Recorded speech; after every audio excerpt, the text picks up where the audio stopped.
একটা ছবি দেখাই আপনাদের, দেখুন এই হলো সেই ছবি, কাকলি ঘোষ দস্তিদারের পোস্ট করা ছবি, যে ছবিতে দেখা যাচ্ছে রাজীব কুমারকে। গতকাল সংসদ ভবন চত্বরে গুরুত্বপূর্ণ বৈঠক কেন্দ্রীয় মন্ত্রীর সঙ্গে বাংলার সাংসদরা। এনসিপিআই সাংসদ কাকলি ঘোষ দস্তিদার রয়েছেন, আমরা দেখাচ্ছি সেই ছবি, এবং কাকলি ঘোষ দস্তিদারের পাশেই রয়েছেন রাজীব কুমার। রাজীব কুমার সেই বৈঠকে উপস্থিত।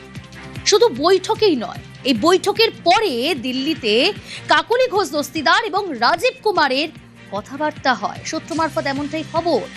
গতকাল সংসদ ভবন চত্বরে বৈঠক, আর বৈঠকের পরে দুজনের কথা হয়।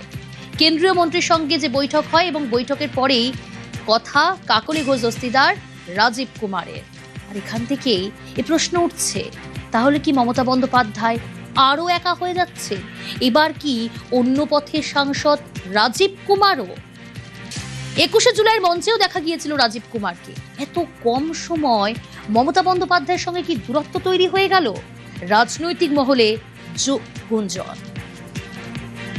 সেই বৈঠকে প্রতিমা মণ্ডল তিনিও উপস্থিত ছিলেন রাজীব কুমারের পাশাপাশি। কেন্দ্রীয় মন্ত্রীর সঙ্গে বৈঠকে ছিলেন তৃণমূল সাংসদ প্রতিমা মণ্ডল। আচ্ছা, তিনি কি বলছেন শোনো।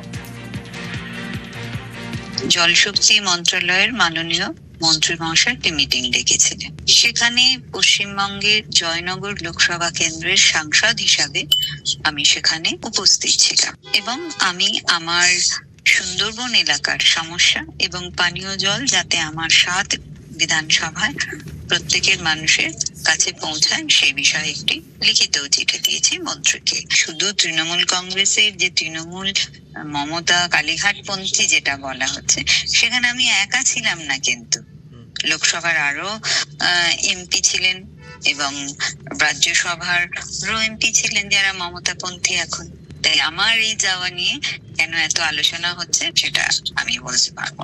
আরেকটি কথা হচ্ছে, এটা কোনো রাজনৈতিক শিবির ছিল না, এটা পানীয় জল নিয়ে মিটিং ছিল। সেই পানীয় জলের বিষয় নিয়ে মিটিং এ আমি গিয়েছি, এইটুকুই। দল কিছু জানতে চাইলে জানিয়ে দেবেন। নিশ্চয়ই জানিয়ে দেবো, কোনো অসুবিধা নেই।